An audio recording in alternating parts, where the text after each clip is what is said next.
Chose promis, chose due, je prends une question et j'y réponds. Aujourd'hui, j'ai décidé de parler de la pilosité et des femmes.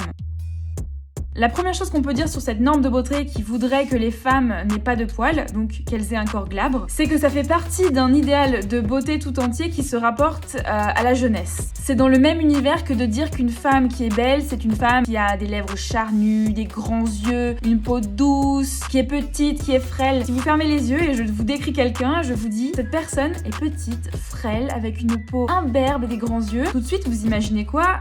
Très probablement un bébé. On veut imposer aux femmes, on veut leur faire croire que la beauté c'est se rapprocher au maximum de cet idéal-là, qui en fait n'est pas un idéal normal. En réalité, les femmes, le vrai corps des femmes, des humains femelles, possèdent des poils. Quand on parle de normes de beauté, il y a un bouquin qui est un peu inévitable sur le sujet, c'est Beauté fatale de Mona Chollet. Je sais qu'il y en a beaucoup d'entre vous qui ont envie de lire ce livre, et vous avez raison parce qu'il est très intéressant, mais je dirais pas que c'est le plus abordable sur le sujet, je dirais même que c'est un peu...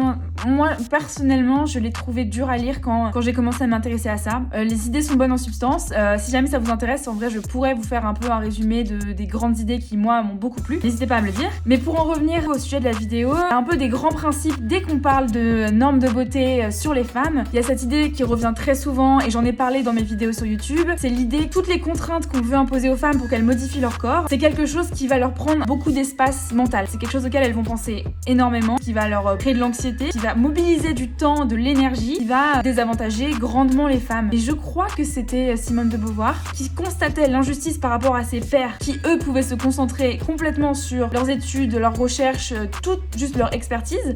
Et elle, en tant que femme, elle se disait qu'elle se voyait imposer toutes sortes de contraintes qui en fait juste lui prenaient tellement de ressources mentales que en fait elle partait avec un désavantage. Mais c'est vrai, c'est la réalité. Si vous vous dites que dans une journée vous passez, je sais pas, même un quart d'heure à penser à vos poils. Je crois que la moyenne c'est 4 minutes par jour à s'épiler, se raser, etc. Moyenne.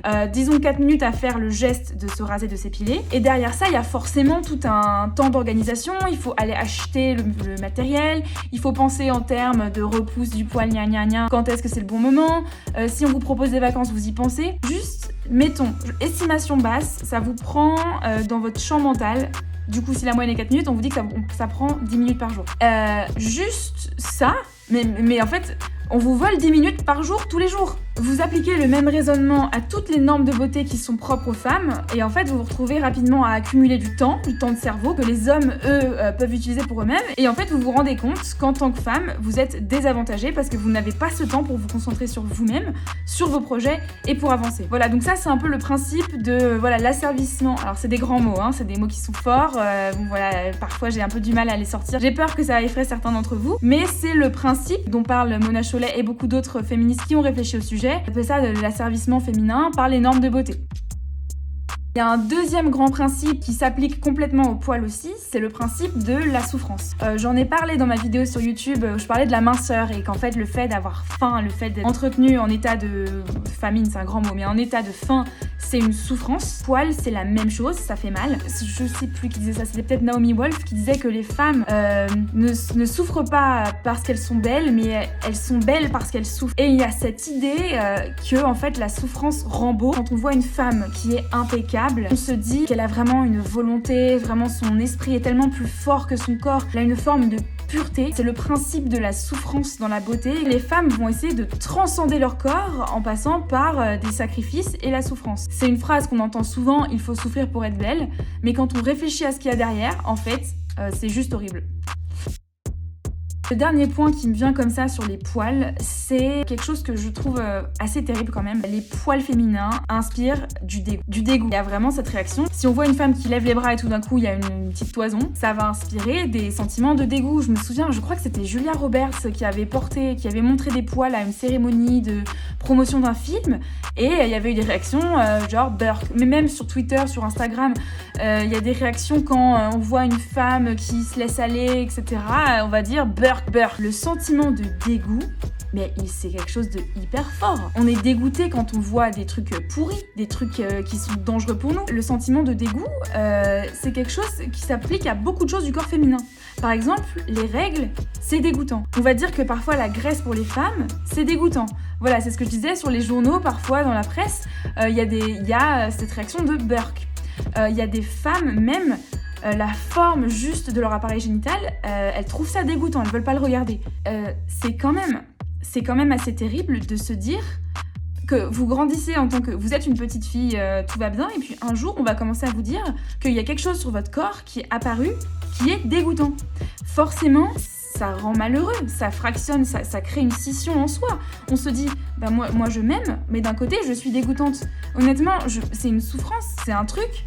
Si on l'a pas vécu, je pense qu'on peut pas comprendre. C'est injuste parce que ce truc-là s'applique pas de la même façon aux hommes. Les poils d'hommes, on dit moins que c'est dégoûtant. On dit moins.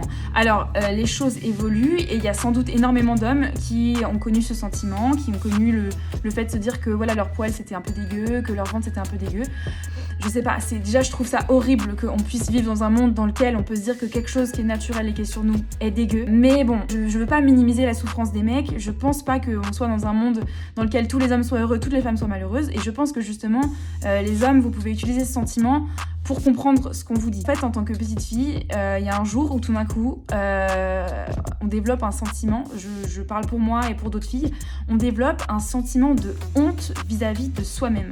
Mais c'est la pire chose, personne ne devrait jamais avoir à vivre ça, quoi. C'est se dire qu'on a un travail permanent à faire pour juste maîtriser son corps qui quelque part est monstrueux, quoi. Il y a quelque chose dans mon corps qui est dégueu, qui dégoûte les autres. C'est horrible. Conclusion sur les poils. On peut pas changer le monde autour de nous du jour au lendemain. Donc cette norme de beauté-là, elle existe. Je crois qu'il y a 90% des femmes en France qui s'épilent. Même si le nombre venait à baisser, je crois qu'il baisse avec l'âge. Je crois que c'était un rapport de l'INSEE, je vais peut-être vous mettre le lien, qui disait ça. Je suis pas sûre, mais bon, je vais voir si je trouve les sources. Bref, ce qu'on peut faire, c'est on peut réaliser ça. On peut réaliser qu'en fait, il y a aucune raison d'être dégoûté par son propre corps. Que en fait, c'est pas nous, c'est pas notre corps qui a un problème.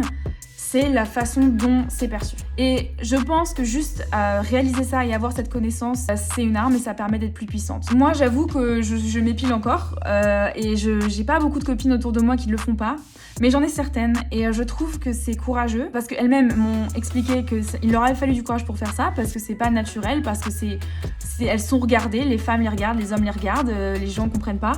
Et malgré tout, elles persévèrent là-dedans parce qu'elles croient fondamentalement que ça doit changer. Je trouve ça très courageux de leur part et je veux leur dire, si elles regardent cette vidéo, que ça marche, c'est en train de faire changer les choses parce que du coup, le fait d'avoir des modèles dans mon environnement autour de moi de femmes qui ont des poils aux jambes, qui ont des poils aux aisselles, en fait ça décomplexe vachement. Donc voilà, les filles, si vous le faites, c'est super courageux.